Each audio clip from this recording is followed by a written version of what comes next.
AP మంత్రి లోకేష్ ఢిల్లీ పర్యటన కొనసాగుతోంది. ఇవాళ కూడా ఆయన హస్తినలో బిజీగా గడపనున్నారు. నేడు కేంద్ర మంత్రి మాండవియాతో పాటు బ్రిటన్ మాజీ ప్రధాని టోనీ బ్లెయిర్ను లోకేష్ కలవనున్నారు. ఇక నిన్న పలువురు కేంద్ర మంత్రుల్ని కలిసి కీలక అంశాలపై చర్చించారు లోకేష్. కేంద్ర హోంశాఖ మంత్రి అమిత్ షాతో భేటీ అయిన లోకేష్ పలు అంశాలపై చర్చించారు. ఏపీలో ఏడాది కాలంగా కూటమి ప్రభుత్వం సాధించిన విజయాలు, కేంద్ర సహకారంతో అమలు చేస్తున్న వివిధ అభివృద్ధి పనుల పురోగతి, రాష్ట్రంలో నెలకొన్న పరిస్థితులను లోకేష్ అమిత్ షాకు వివరించారు. ఈ నెల 21న విశాఖలో ప్రధాని మోడీ హాజరయ్యే యోగాంధ్ర కార్యక్రమానికి జరుగుతున్న ఏర్పాట్లను అమిత్ షాకు వివరించారు. యువగళం పాదయాత్ర అనుభవాలతో రూపొందించిన యువగళం పుస్తకాన్ని లోకేష్ అమిత్ షాకు అందజేశారు.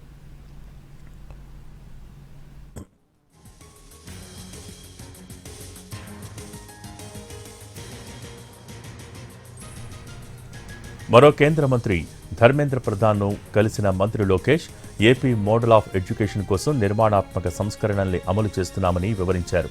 కూటమి ప్రభుత్వం అధికారంలోకి వచ్చాక విద్యా ప్రమాణాల కోసం సంస్కరణల్ని చేపట్టినట్టు తెలిపారు.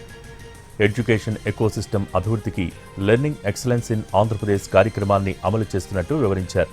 వెనుకబడ్డ విద్యార్థుల కోసం విద్యాశక్తి అమలు చేయడంతో పాటు విద్యాభివృద్ధిలో తల్లిదండ్రుల భాగస్వామ్యం పెంచామని లోకేష్ తెలిపారు.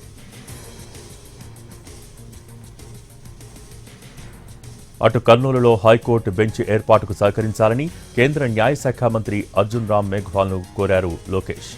రాయలసీమలో హైకోర్టు బెంచ్ ఏర్పాటు అక్కడి ప్రజల చిరకాల కోరికని చెప్పారు. న్యాయపరమైన అవసరాల కోసం రాయలసీమ ప్రజలు ఏపీ రాజధానికి రావడానికి 500 కిలోమీటర్లకు పైగా ప్రయాణించాల్సి ఉంటుందని వివరించారు.